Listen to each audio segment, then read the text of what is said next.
card. So this is a card that I made today. The pop-out thing here on the front of the card, it could be on the inside or the outside depending on how you fold it. And my husband wasn't feeling too well today, so I made this for him with kind of a get well card with a get well message inside. When he looked at it, he thought, ooh, this could be an eyeball. You could put an eyeball on the end and you could say, "You're being watched." I thought that was a cute idea. So I'll show you how to make that kind of card and make the cut. So we'll open, make the cut, and I go to File, Page Card. Here we go. The first thing we want to do is size our project. I think this wasn't the original project that I had. Let's see if I can find it. Yeah, that's how I know it's the right one. It has the picture and all my notes in it. Okay, so this page here, this is the card once it's finished. So I'll show you how I did that.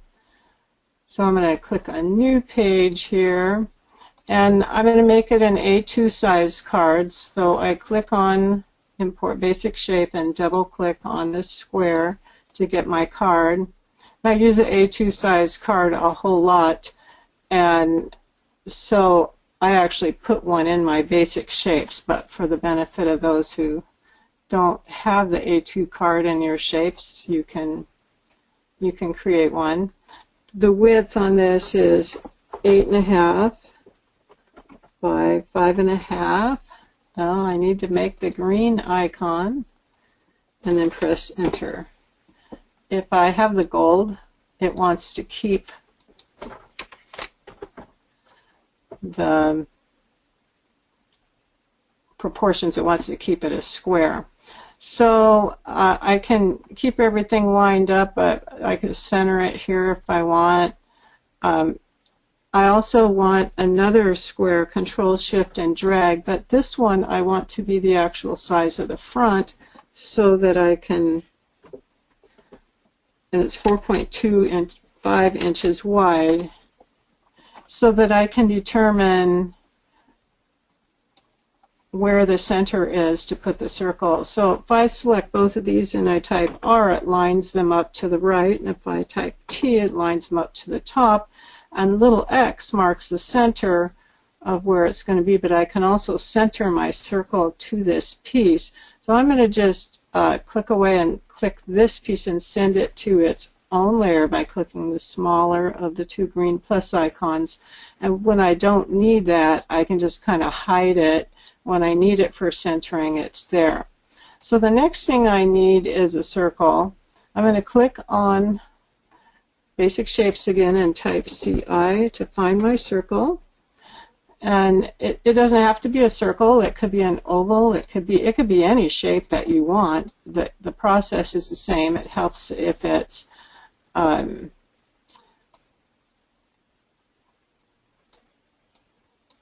not an odd shape. If it's symmetrical, it'll work well. So I have my circle here. What I'm going to do is go to Edit and Duplicate and Nested, and I'm going to create 9 copies of this that are 1/8 of an inch wide, or 0.125 gap, and I'm just scaling the duplicates, and then I'm going to click on Preview here. And you can see that I have all of these different layers. So I've just picked some different colors just so that I can see them, and I'll accept it. But what I'm going to do here is move this whole stack over to my card with it selected and the smaller rectangle selected. I'm going to type S. And that centers everything. Stack. Now that I've got that, I'll send this to its own layer and hide it. And now I can work with the card. The other thing that I want, I'm going to add a new layer. I'm going to add my score line to the top layer. Click on the pen tool, and I've got my snapping on 1/16 of an inch. Left click here and right click here. Then I can change that to a score line if I want dashes. If I want to use a score tool, I can leave it solid. So now I have my dash line there. I'm going to hide that, and I'm going to hide my card for a bit because it's ready to go. But what I want to do is work with this design to make the pop-out spiral. And to do that, I need to select every other line. So for this, I'm going to hold the shift key and click the outside line. I'm going to skip a line and then click the next one. While I'm holding shift, I skip the next one and select it. So I'm going to select every other line. Once I have them all selected, I'm going to click on the smaller of the two green plus icons and send them to their own layer, and I'm going to hide them. So now I have half of the circles on one layer and half of the circles on the other. What I need to do now is use the knife tool or the slice shapes and lines, and I'm going to do this set of circles. I'm going to cut them horizontally about 1/16 of an inch above the center line. So left click. Oh, I have to do this on its own layer here. I'm going to add a new layer, and I'm going to, no, I don't want to do that. I want to go to this layer, and it might see this better on the contrast mat. Not sure. Okay, click the knife and left click where I want the cut and drag. That's the mistake I'm making here. Okay, so you see the little green handles at the beginning and the end of it. This is click and drag, and I'm holding it now. As soon as I release it, I cut the line. And I'm going to do one right below that line at 1/16 of an inch, and again I've got it straight because I see the green handles at either end, and I'm going to let go, and I've got a cut there. Then I'm going to hide that set of circles. I'm going to take the top set of circles, and I'm going to do the same thing, cutting on either side of the center. Now it would really help if I had this moved over to, but if I point here at the knife, up at the top, you see that the center is right here. This is half, a quarter, eighth, and I want it at 1/16. So I might be able to do this right. I'm going to left click here and drag, keeping my line straight, and you see that it's straight by the green handles, and let go. And then I want the other side of that plus, and again I'm going to take it down till I see the green handles and let go. Now I'm going to click on the top selection arrow and show both sets of circles, and I'm going to drag. I clicked away first. I'm going to drag my mouse around the center and select all the center lines, and then I'm going to drag through the horizontal lines and delete. And now I'm going to select all of these and join. So now you can see the lines. So every other line is skipped here, and every other line is skipped here. So now I can open my card. I'm going to get rid of the empty layers here. Clicking on the trash can, I'm going to click on the eye and show all. I'm going to change the color here. I'm going to hide this piece because I don't need it. So now I see the card. I'm going to hide the score line because I don't want to select it yet. I want to select everything that's going to cut. Well, all of these lines are going to cut. They're all selected, and I'm going to join so nothing moves around. Now I can show this score line and move it up a layer. And now I have my card ready to cut. I do also need a circle, or at least a positioning thing. If I want to, I can write my sentiment on the inside, but I don't really want to flip it over. So what I did for my card is that I got a circle the same size as this bigger circle here. Make it a little bigger here, and I'll just click on basic shapes again and add another circle, send it to its own layer, and maybe I'll make it pale pink. I could just, I think it's nice to make it a little bigger, but it doesn't matter. It looks like it's about the right size.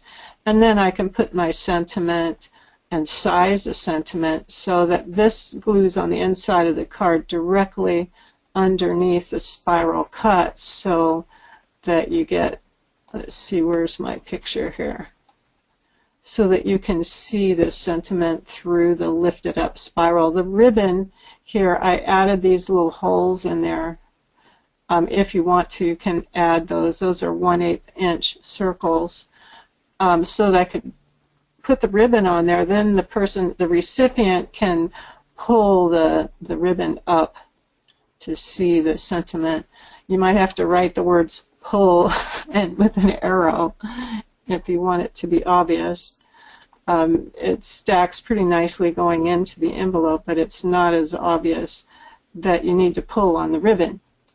So if you want to add those little circles, again, let me just Control Shift and drag and then resize this to 0.125 and enter.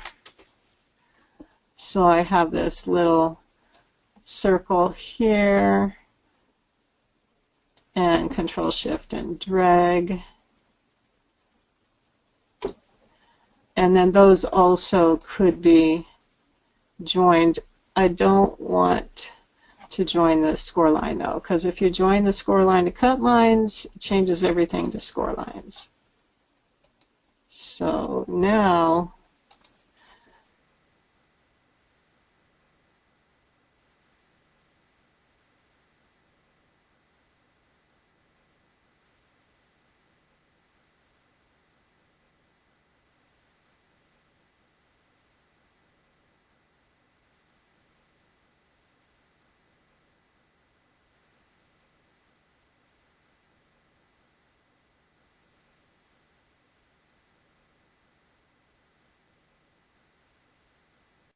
split by line on set. And the reason I split by lines is so that I could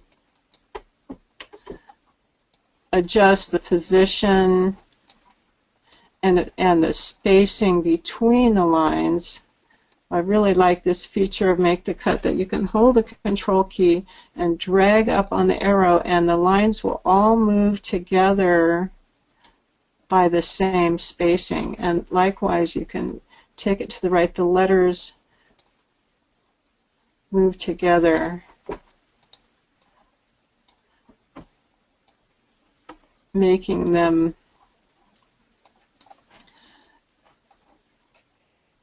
fit. And then you can, if you do the corners, you can resize everything. So if I join them all, once I have them arranged the way I want them, then I can select both and type S to stack them in the middle. And then when I go to cut, I hide everything using the eye at the bottom, hide all, and click only on the part that I want to draw first, so that I draw my text. Then hide that, and then show the part of the design that I want to cut. So I went ahead and cut around the text after I drew the text. I had the circle on the page. So it was kind of a fun card to make. So I would really love to see what everybody does for homework on this. You knew we were going to have homework, right? So use any shape to create your pull-out design like this. They call it a cage because it kind of looks like a cage. And use your own sentiment. You can decorate your card the way you want. I just made it very simple. And I'd love to see what you do with it. Very simple concept, and it uses that edit, duplicate, nested feature. I really enjoyed playing with this one today.